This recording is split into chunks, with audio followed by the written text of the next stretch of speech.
Good day, everyone, wherever you are. Whatever time we are recording, it's an afternoon. Welcome to the Many Things IT podcast. This is a podcast where we discuss many things IT, hence the name Many Things IT. Welcome, everyone. Thanks for that intro, Tipho. I'm Sylvia and part of the Many Things IT podcast team. Welcome to our how many episode? This is Staubon. We have many that we have not published, but yeah.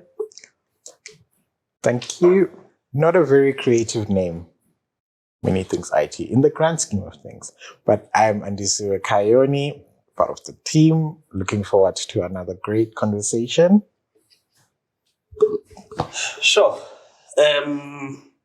Video is different from voice only, but let's see how it goes.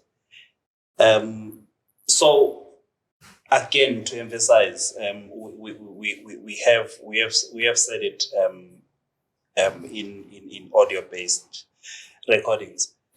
The purpose is to hold discussions where we discuss things that are related to technology, skewed towards IT, but basically information-based technologies and other related. We will go as far as we can, different aspects and elements of it, telecommunications, because it has an element of communication, careers, etc. The other day we had a conversation with our sound guy around sound engineering as a career.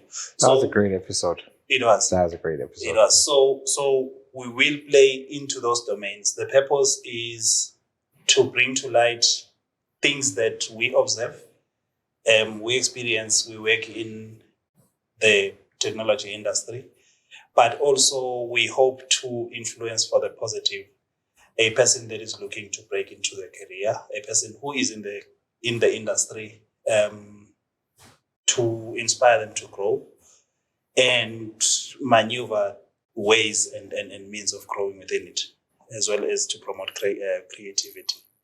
So yeah, that is the basis of this.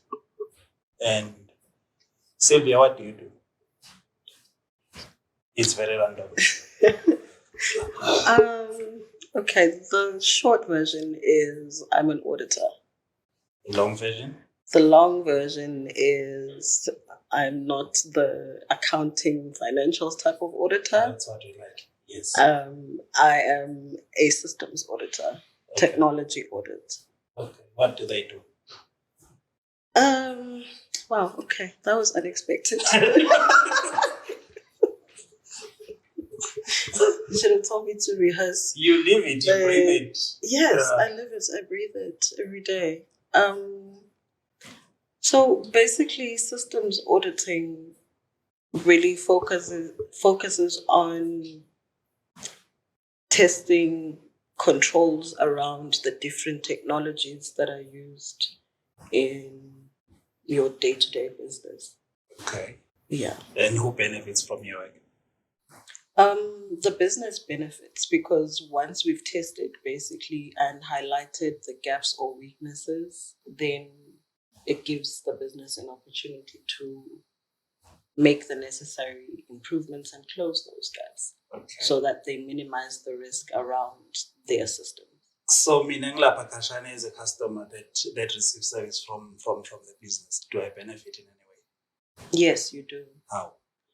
Okay, your benefit is obviously not direct as a customer. Yeah. But I think the risk management part of it. Well, once we've done our work as auditors, sure, and the business is able to then close the gaps which pose risks around their business. Okay. Those risks, depending on the nature of what they are, could potentially manifest into something that impacts their customer service. All right. So that's how the customer benefits. Nice one. Yeah. So it's more like proactive defense, so to say. Yes. All right.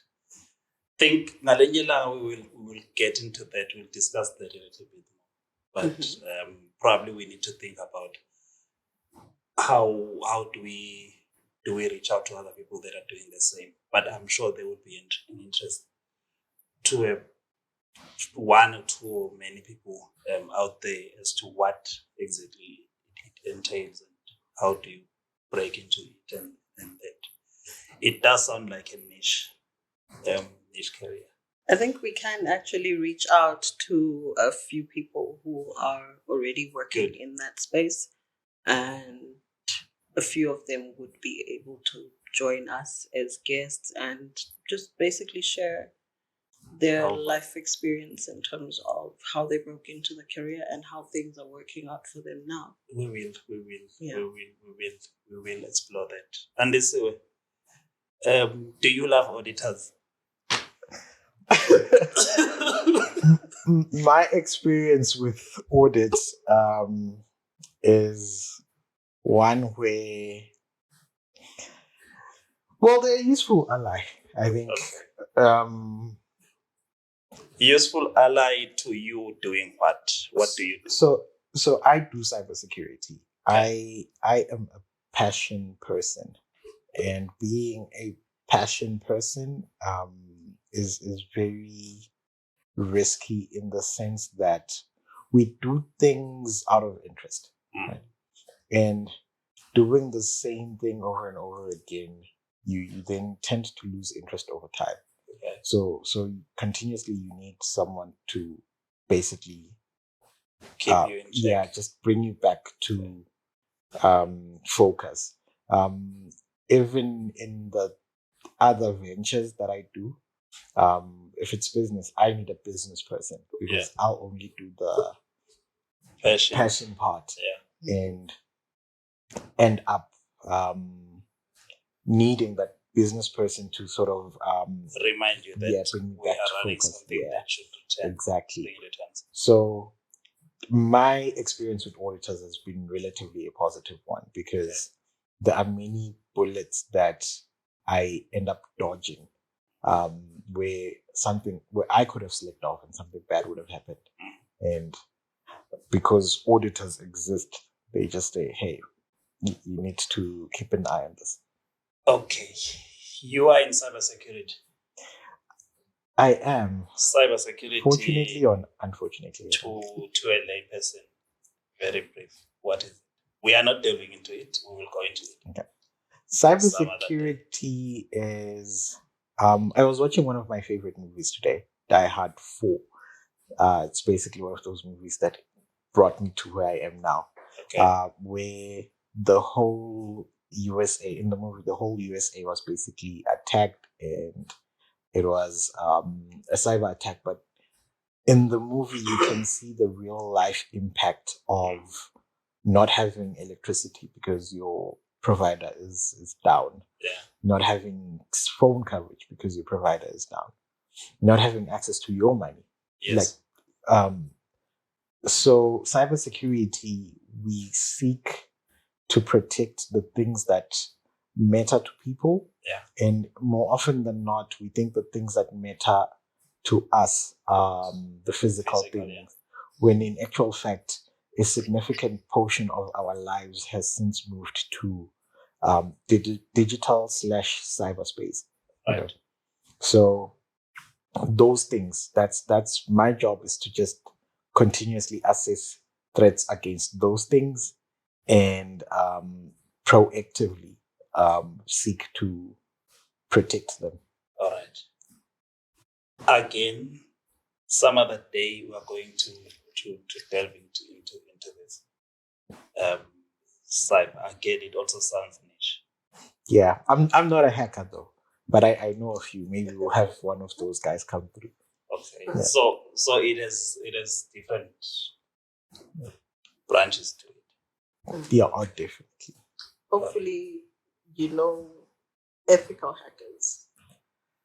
I cannot confirm Not the or bad deny. guys. I cannot confirm.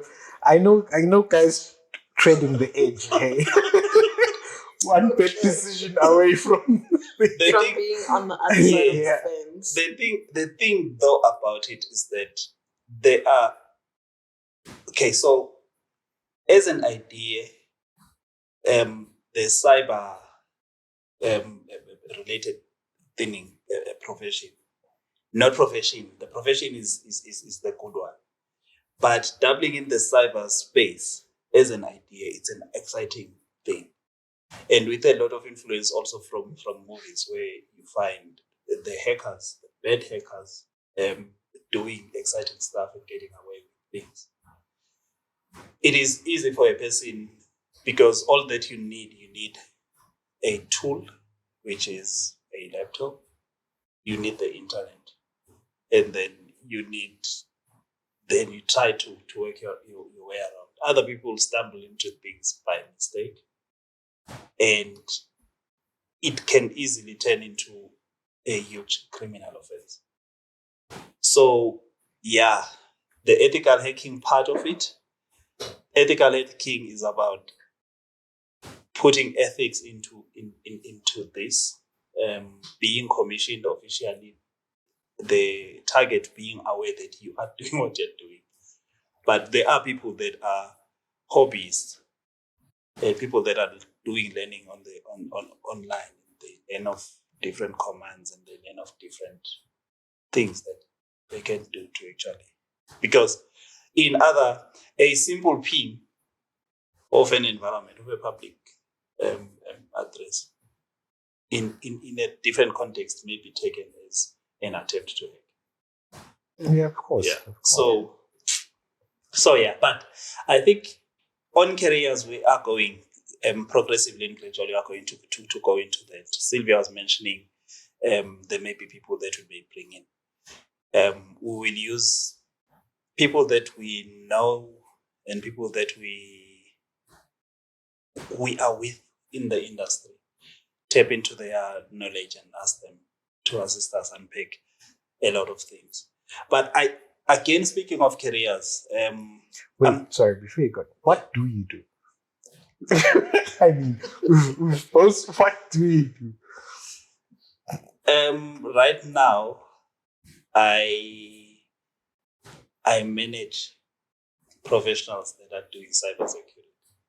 I wouldn't say I'm doing that, but I think more from my side, it's more governance, understanding requirements, and creating an environment that allows our people to work. But also, my domain within an organization is security, securing the environment from technology threats, including the cyberspace. So yeah, but I think we will go into that different episodes. We are going to try to unpack what people do. But where I wanted us to go, I'm not sure if we're allowed to mention names. One of our friends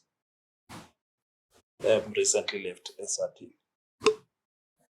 He went for SRT. Maybe we'll just run it by him and then put the name on the chat. It might be LinkedIn, safer LinkedIn. not to mention Yeah. names. Recently left SRT to pursue, and I'm excited about this because to me it says it opens an avenue to people to know that you can move from a certain to a first world economy like Germany, purely and literally because of qualifications and experience that you have. What do you know about that? Okay. I don't know much about the colleagues, like details about how he got to leave. Okay. But I am aware that there are a lot of opportunities out Yes. there. In a lot of countries, where you can actually like move and build your career elsewhere. There's actually, I've forgotten the name, but there's a guy I've seen on Instagram and TikTok who basically does videos focused on giving people information about how you can move to different, mostly European countries and what are the requirements. He shares also the links to websites where you're able to see which companies are hiring in that country that are open to recruiting expats from all over the world, what career options are available. If I remember correctly, he's a medical doctor, but he shares on basically technology jobs, jobs in the health sector, and is always highlighting this is what is required for this country, that country. Yes. So so there's a lot of information available out there if people are interested in making similar kinds of moves. What generally we've seen quite often was people moving in the health sector as well as in the governance, like political governance, to the UN and African unions and that. What excites me about this particular one is, okay, let's call him Sam. Sure.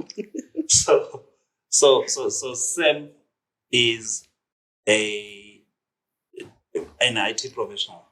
Started out as an IT administrator. And by some chance, he went into audit and he stuck it in there. And I personally, I've been very, very happy about his progress and self-development. And I think out of a combination of experiences in the financial sector and telecommunications, he actually had this breakthrough. Direct. Germany. Like physically. And to me, it says it is possible to everyone and to anyone who wants to do that. But it requires some hard work. I'm sure at some point we are going to hold down a conversation with him as well, because it's those type of things that we'd like to bring to the forward, those types of inspirations to actually say you can move from Eswatini to anywhere in the world with what you do.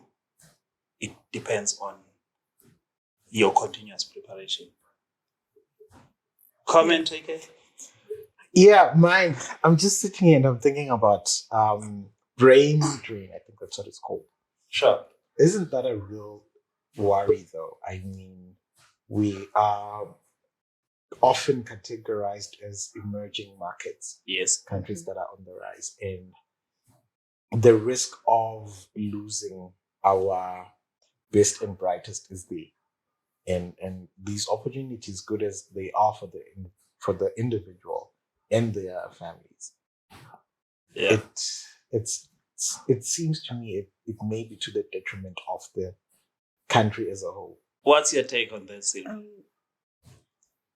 Okay, Andy is making a legitimate point, but I also look at it from another perspective, where in an economy as small as ours, having certain career spaces that are niche and limited, when someone leaves, it opens up opportunities for others. Okay, for instance, the gap that he left will obviously require someone who's already in that career space and is experienced. Yes. But then that movement with people going outside of the country also then creates an opportunity for the people still starting up in this particular career space to actually then especially also grow. in an economy that has such high youth unemployment. graduate unemployment. To me, and I understand and I agree fully with brain drain, particularly in scarce skills that have been developed, of course, whether directly or directly by the country. But also, to me, I say, let us pick inspiration from such moves. Because what it then does, it actually says to the person that is coming up, it is easier to inspire the people that are coming up to actually say, the world is your oyster. Yes, thank you very much. The world is your oyster. The skills that you're developing are preparing you for the global economy, not just for the Eswatini economy. Mm-hmm. But also it says what we are doing in Eswatini is not much different to what is required by the world out there. So to Sylvia's point, that gap has to be filled. Of course, there will be a short-term loss. That's how I look at it. But the gain is long. And to me, again, I say what we have been seeing is these kind of careers, systems audit, cybersecurity, and that most of the time they have been caused by incidents, negatively impacting incidents. And then as a recommendation, either from an audit firm or from a consulting firm, or create this kind of role. But what you've been seeing is that 1-2 organizations form that, it's cyclical. After 3-4 years, another few join the fray. Mm-hmm. And what is happening is that those things are opening up these opportunities for the up and coming, and it creates these opportunities. And people move, they create gaps wherever they come from, and those gaps are filled. It allows for the continuous development of this of these skills. It's skills that are necessary in the economy. It's just that the industries are not creating enough opportunities for them. And with a move like this, I actually see, and there is a country, for example, in the consulting space, the accounting profession space, Zimbabwe. When they had those difficult years in the late 2000s, 2008, 2009, and whatever, actually from the 2003s, coming this way, one of the things that they did, particularly the audit firms, the big 4 audit firms, KPMG, Deloitte, Ernst & Young, and PwC, they actually recruited more than they'd ever done before.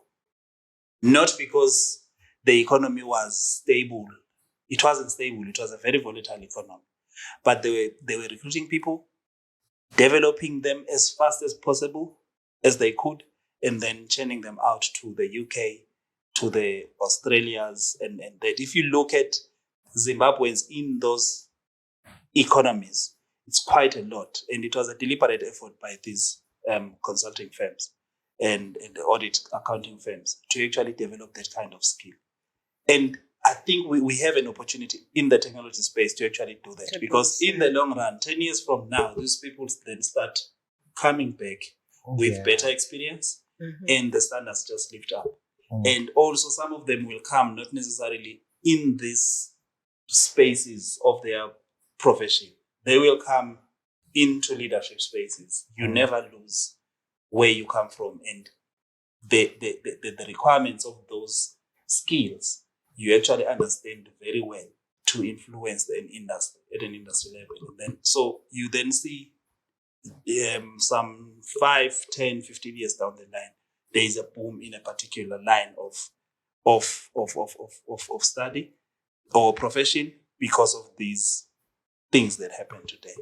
Yeah, and I guess by association, hey, you find younger people being inspired by such stories. Of course, because of course, for them, when I was younger, I was more outside looking than in. Yes. Yeah. So I know there are people who may walk the path just because they saw someone who did it well, and moved to. I know from a tech space, Germany is top 5 easy. Yes. Yeah, it's mentioned in the same breath as the US's and the China's. Yes. Yeah.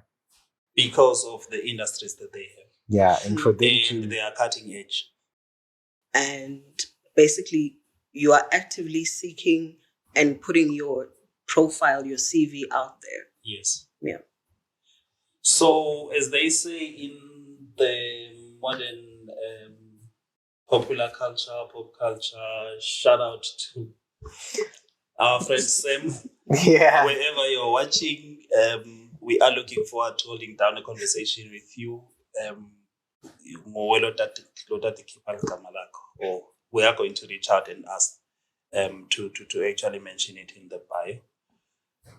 Definitely, it's a story that inspires, because where we have seen people looking to move to, it's our neighbors, SA. And if you talk about Africa, can only be SA and Kenya probably that consume some of this in the formal employment.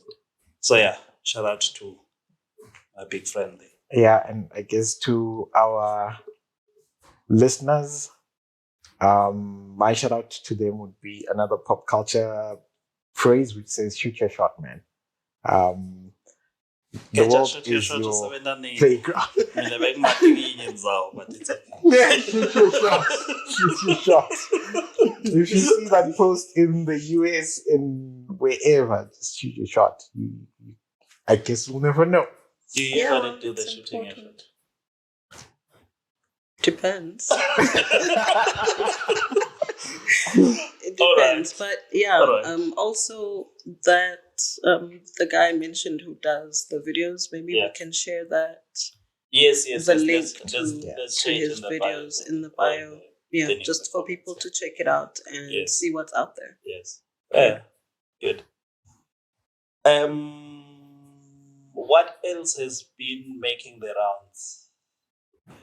Starlink. You're Yes. obsessed with Elon Musk. Oh, I'm I don't know if you should mention the name, but with yeah. Elon Musk. Hey, he actually does a lot of things that pick up interest. Mm-hmm. he is literally insane. There's no better way of saying it. In a good way. So what about Starlink and Satini? We're getting it. I signed up. I paid. I think it was $5. Don't remember. Some time ago. By some time ago, you mean? I mean, early in the year. I signed up. You pay a joining fee basically, and you join the wait list. Okay. So it's scheduled for late 2023 to be active in they were recently licensed. Yeah. So they got the green light from ESCOM, which was a huge step. Yes. Because basically that was the only blocker, so to say. So now. And actually, how much a huge step this is in two folds. In SA, they still haven't been licensed because of some requirements that are being made there. And secondly, they are currently operating in 3 African countries. Yeah, hopefully. Which 3 other countries? It's Mozambique, Rwanda, Nigeria, if I'm not mistaken. But very soon they're going to commission in Kenya. Okay. So to actually be licensed in Eswatini, it is quite exciting. But a question would be, how are they different from? Okay, first of all, what do they do? So basically, they're a satellite internet service provider. Okay. Now, what that means is, which basically means it's internet to your home for you and everyone. And since our market in Swaziland has been limited to EP3C, and the 2 mainstream ones, MTN, Swazi Mobile, there have been a lot of complaints from myself, and I'm sure many of our listeners and other people at home, about throttling, about quality of service. Yeah. It's just been a lot. We saw better service from all the service providers actually when Eswatini Mobile joined the market. Mhm. So I expect we will see such improvement from everyone, more improvement from everyone when Starlink hits the ground. Sure. I know I'm just can't wait. All right. So the it's interesting. You're only counting 3. Okay, basically those are the top tier. I got surprised to learn that with Starlink included, we have 21 ISPs plus the 3. I'm sorry, 21. Data license. So yes, we have 21. One of them actually it's a satellite based service provider. So the question is, what's the difference between the satellite ones and the non-satellite ones? So it's basically the terrestrial links. Those are the links that are on the ground, and satellite is in the sky. This is a very non-technical way of putting it. So they both have their pros and cons. Yeah. Generally, terrestrial, you depend on availability of infrastructure in that area. A line. Yeah, a line. Yeah. And satellite, you tend to get more because coverage is not necessarily dependent on physical infrastructure. It's on things like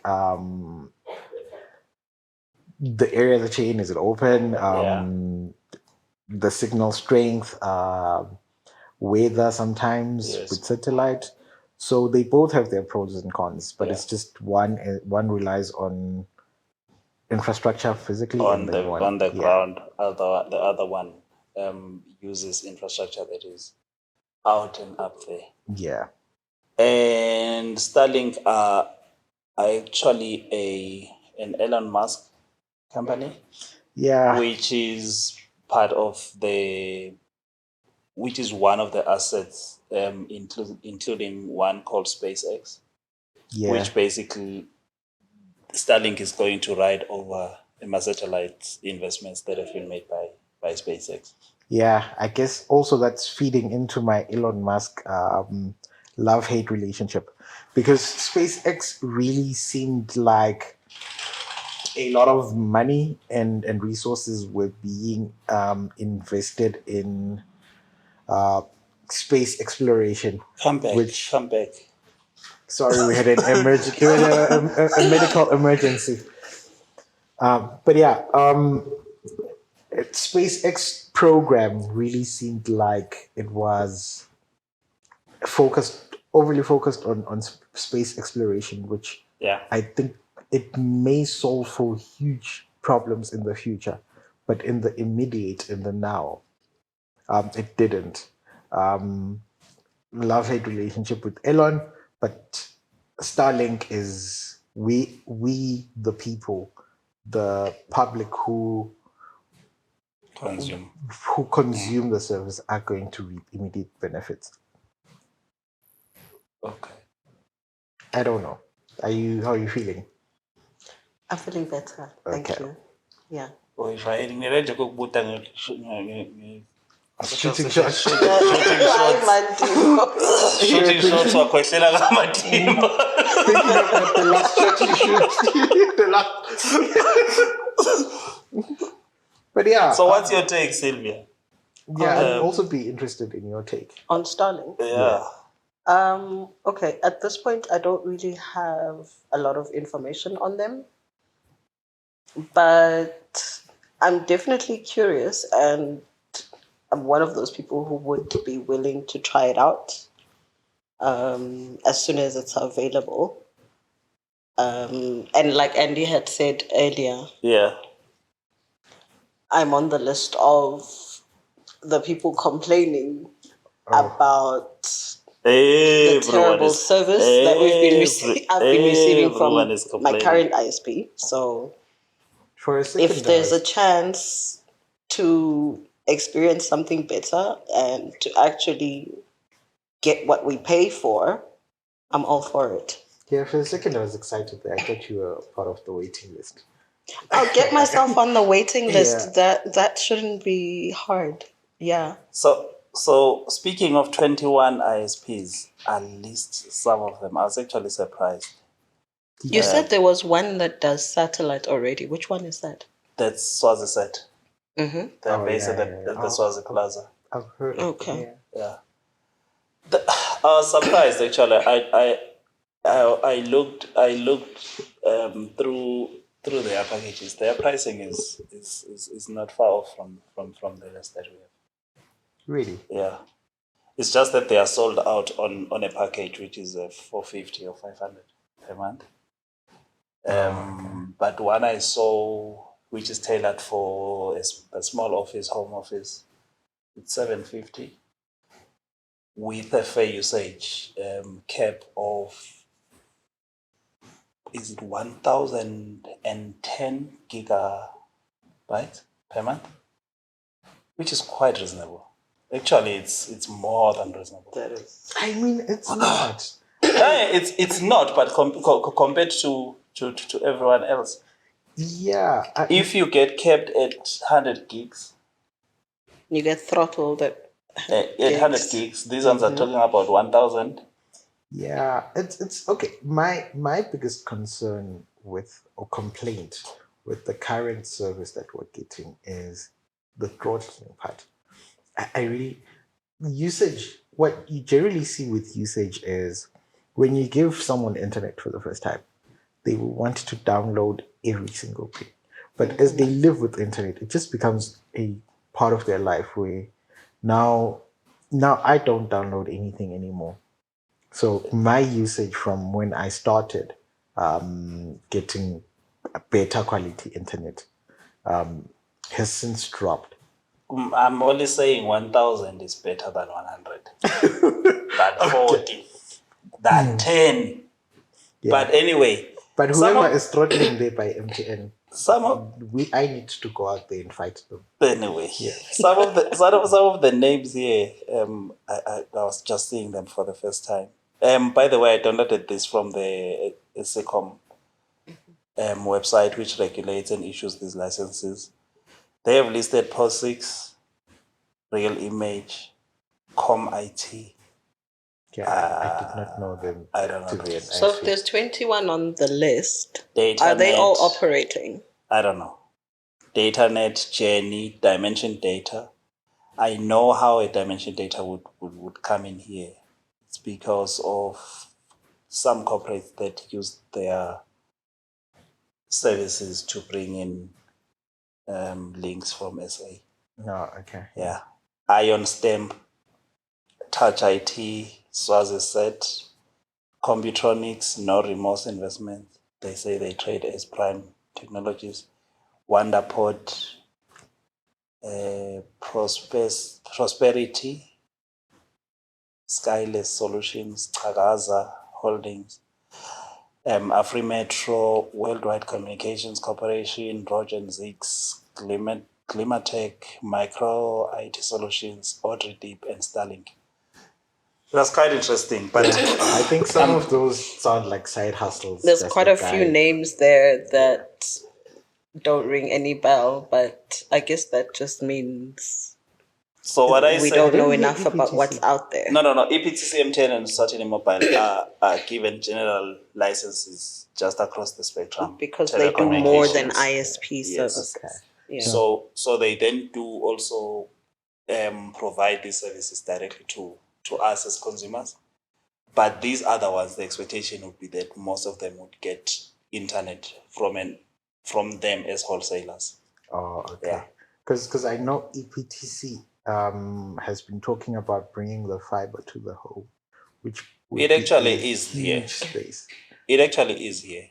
I think at this point, if I'm not mistaken, it is 2 townships as Ezulwini, which is Mantenga, and I'm not sure the other one, and then at Tubong.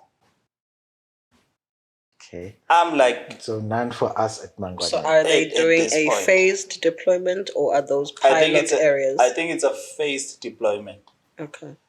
And I'm not surprised with them doing that. I personally think there's an influence from Temba, the MD, who has a history with Telkom SA and MTN. Wait, is it a good influence or is it a bad influence? I think it's a good influence. Okay. It's just that in my feeling is that EPTC have been very late into this space. Oh wow. My wake up alarm. Never mind. Time was it at 4? Never mind. Old people take afternoon naps. Please understand. Yes, we do. So So I'm saying I think there is an influence from a Temba, but my personal feeling is that EPTC have been very, very almost a decade late into this space. They could have moved with the infrastructure they have and the reach that they have. They could have moved fiber to the home way earlier than now. Yeah. Right now, they find, of course, the advantage is that the market is still not providing the services at the levels that it should. But I think right now, a lot of people are fed up. Yeah. Hence, there is excitement around a Starlink. Because a question that I would have around Starlink coming in here is what threat does it do to the local industries, particularly EPTC but I think where I am personally, it's something that I'm going to do, definitely. But then also, I mean, they've been slow or late to get into the game when it comes to fiber in the home, because fiber in the home is not a new or emerging technology. So that's why I'm saying 10 years at the very least. If they then get overtaken by new entrants like Starlink and whoever else is still to come, they can only blame themselves for that. And I always take shots at EPTC, but most of the people that use it actually seem happier than we on the other side. So I don't know. I think until the copper gets stolen. Oh yeah. Yes. And you're out for 3 weeks. Even longer. The reason why people would be happy, it's not that they are happy. It's just that what has been promised is what they get. And it works most of the time until you start living in an area like approximately what is that Zulweni exchange, as well as your Lutzes, as well as Bombabane and whatever, all those places that are prone to frequent infrastructure theft. But generally, when it works, and you get what you get, and it would do that because the medium of delivery is wire. But copper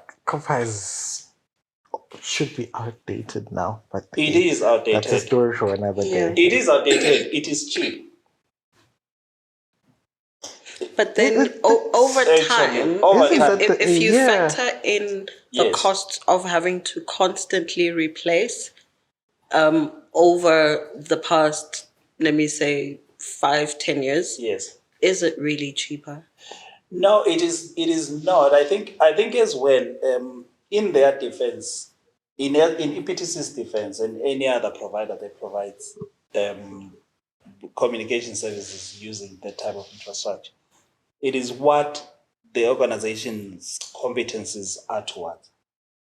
And because of the competencies being towards that, the wheels of change will change. That is not the defense point. The defense point, though, is that this thing of infrastructure theft, copper in particular, became a phenomenon around that time. And EPTC, its business is to provide telecommunications services via this type of media. Remember, they can't move if our interpretation or my interpretation of the ruling about 2012 is they can't go mobile, they still need to remain physical. Fiber, they can use fiber, but there are two types of these infrastructure issues. The one is a genuine steal of the infrastructure to resell, but the other one may be related to vandalism, so that I can resell. Corporate I can espionage. resell, yeah. So if you are faced with that type of an issue, then you do have a problem that there will be a perpetual cycle of this thing, particularly if it's the land. If we speak about fiber will be vandalized deliberately by a person, or fiber is also prone to being affected by fire. Yeah, especially during the winter months. Because we live in an environment and an environment that still believes that to refresh the grasslands, we need to burn them so that the Yeah, I think I do personally tend to be overly harsh on everyone, basically, because of lack of such knowledge that I know right now I always talk smack about my personal ISP, and I understand that there's an underwater sea break. cable. Yeah, undersea break, and that's why the services are so bad. But again, undersea break is happening today, like this year. I see what you're doing there. And their service has been consistently declining Exactly. for the past God knows how long. Exactly. And if you look at our consumers, we've been talking about EP3. Your service provider has a name. It does. But I say so many bad things about them that I feel like if I mention them by name, but we spoke about EP3. So we can talk about them. Yeah. MTN. Right. And there is also a huge outcry about a certain mobile.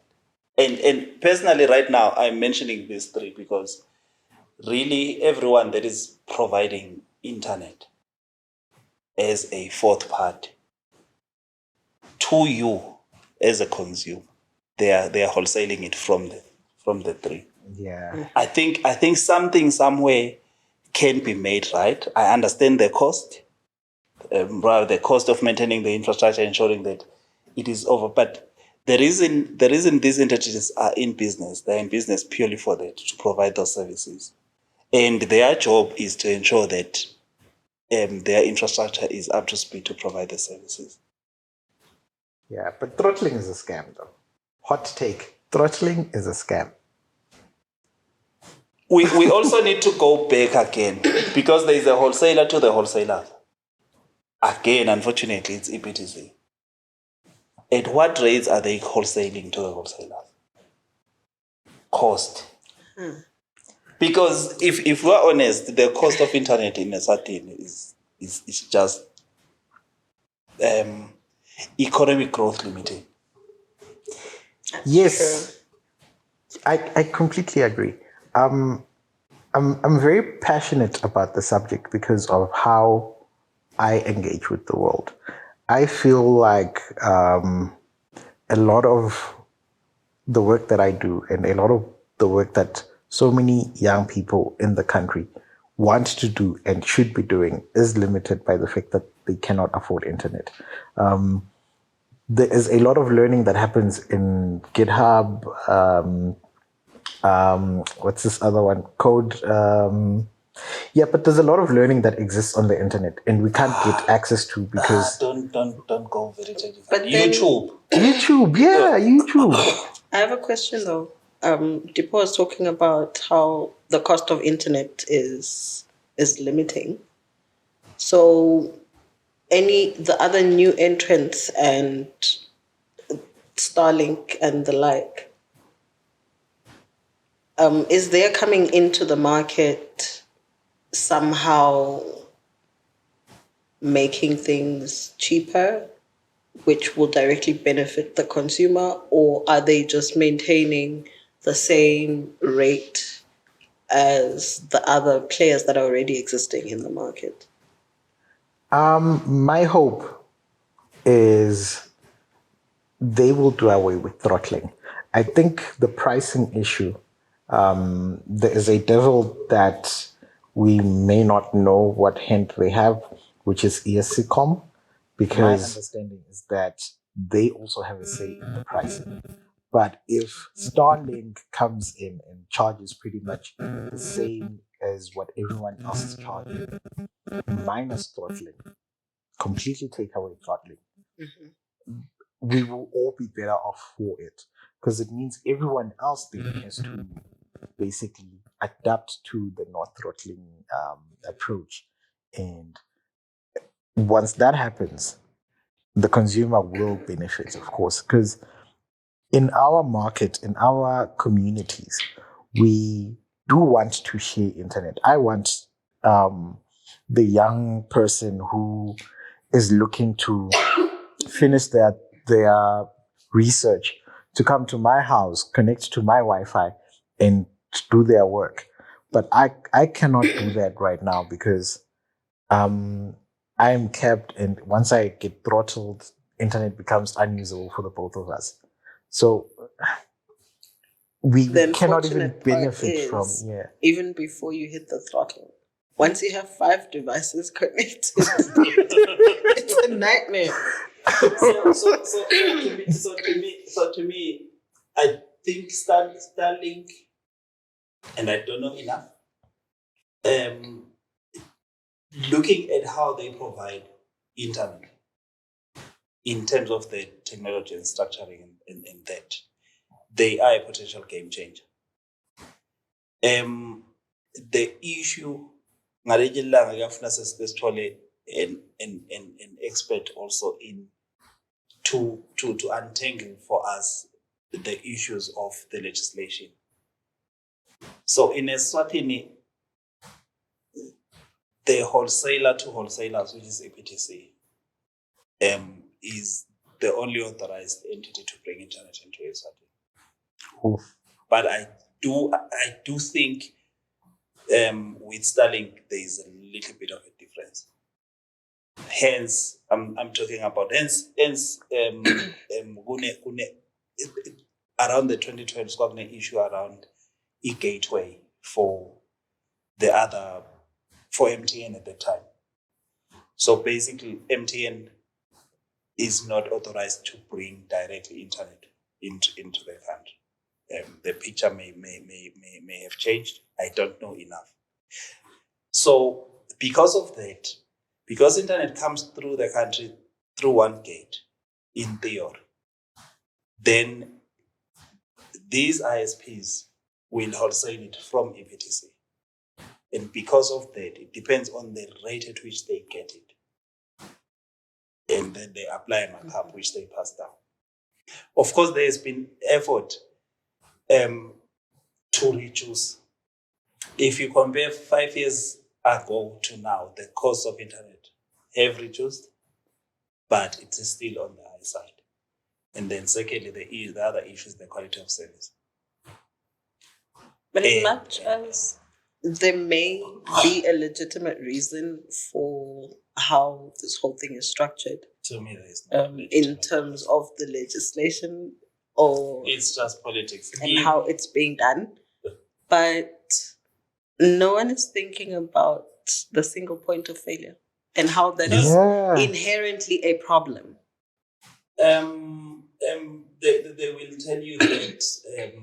will tell you that resilience is built in within EPTC. But to me, Sylvia. But we've all experienced differently. To me, Sylvia, no argument is right that says only one gate for internet. Because the impact is wider impacting. From an economic growth point of view, Jay, starting from there, it's wide impacting. I had a conversation, and I think we will get to discuss this a little bit more in future episodes. I had a conversation. You know that the University of Cape Town runs a high school. Yes. Since COVID times. Mm-hmm. I actually learned of the first person that is in Swaziland that studies through that. Now, if you look at it in technology, amongst the 14 highest growing industries in communication technology, amongst the 14 highest growing industries is the education side. Online education is one of the fastest growing industries. And by its design, if you look at, I don't know, at the time, when we introduced the high school UCT, they were pricing it at 24,000 per year. Yes, wrong about this. Yes, which is very reasonable. Judging it with the rest of private schools, these ones can go into hundreds of thousands. Yeah. But because the medium of delivery is online, you are actually able to cut down costs. Yeah. On education, quality education. So I honestly didn't know about that. My question would be, I know it works. I know online education works. A lot of the studying that I've done post grad has been online, and it has done wonders for my expertise and career alike. But would you recommend it for, say, my little brother?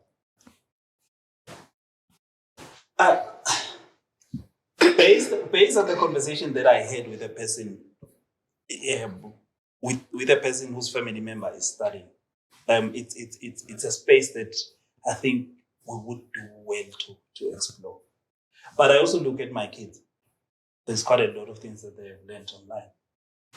Generally, it's just that it is not structured. It is, they pick up an interest, they do something, and they're quite happy with it. The next time you'll hear Sebandanaguya. But I think what it does, the formal school, it structures, it brings structure and brings the discipline of a thing. I don't have enough information to know if it is working or not working, but I do know that me and you are studying and have studied quite extensively online. Yeah.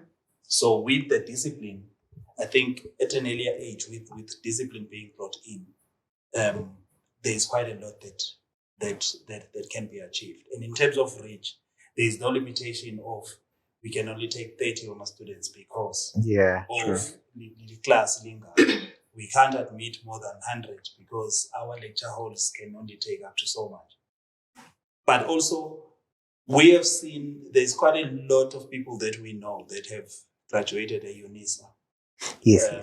It is not purely online, but it is long distance. Yeah. Leaders, but with leaders in Africa at the very least.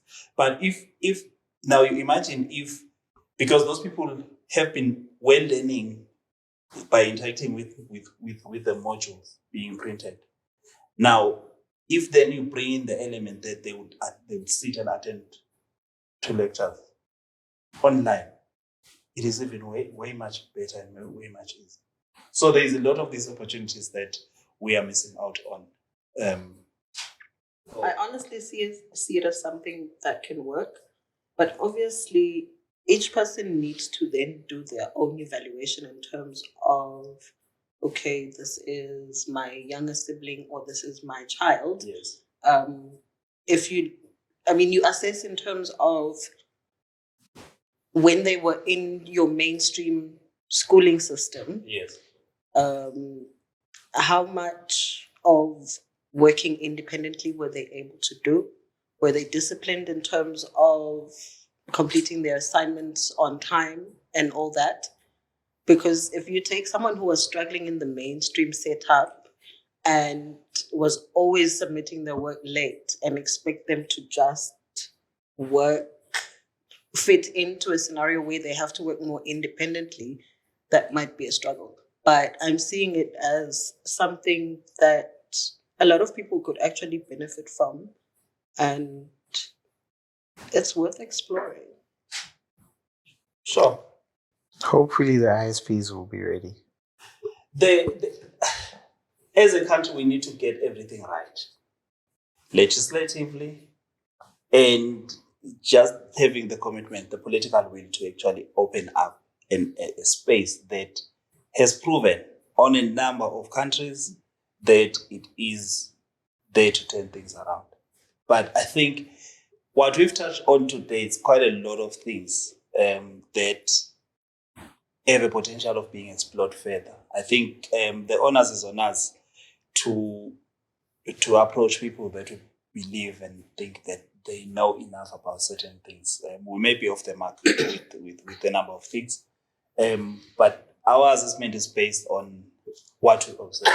So I think out of that, we have a potential of exploring further in some of these areas that we've touched on. Yeah. Okay, my parting shot. I just want good internet for Netflix. No grand reason. I just want to stream movies in 4K. That is my parting shot. And I'm sure I speak for many people. It's entertainment anyway. Yeah. So entertainment is a full industry on its own that has created its own millionaires and billionaires. I think we now have billionaire and billionaire entertainers, if we're talking global. But yeah, even regional, there's quite a lot of millionaires that have been created by entertainment. Parting shot, Sylvia? I'm really hoping we will get to experience the no throttling internet service in this lifetime. In our lifetime. In this country. Yeah, we deserve better, man. So yeah, I really hope things will improve. You get to enjoy your Netflix. My kid gets to do online school full time. Yeah. Guys, Tipho, I parting think shots? yes, as a concluder, and also, yeah, we have experienced quite a few technical glitches. I think this is the purpose of the podcast. Nothing fancier than holding these conversations, and I think at some point we do need to make the noise to shape conversations, including conversations that result in legislations being changed for the better. I think we are on the cutting edge of this. We are participants in the technology industry, but also we are consumers of technology. And I don't think there is better sets of people that can share experiences better, particularly for my legislators to do the needful. But yeah, I think it's been quite a fast-moving time today having this conversation. We look forward to more in the future. Maybe one last bit. Where do people find you? In the bio. I'll post a link to everything in the bio. Okay. Yeah. Same on my side. Yeah. All right. It's ManyThingsIT. For today, we are calling it a what? Calling it a day. A day. Thank you very much. Peace.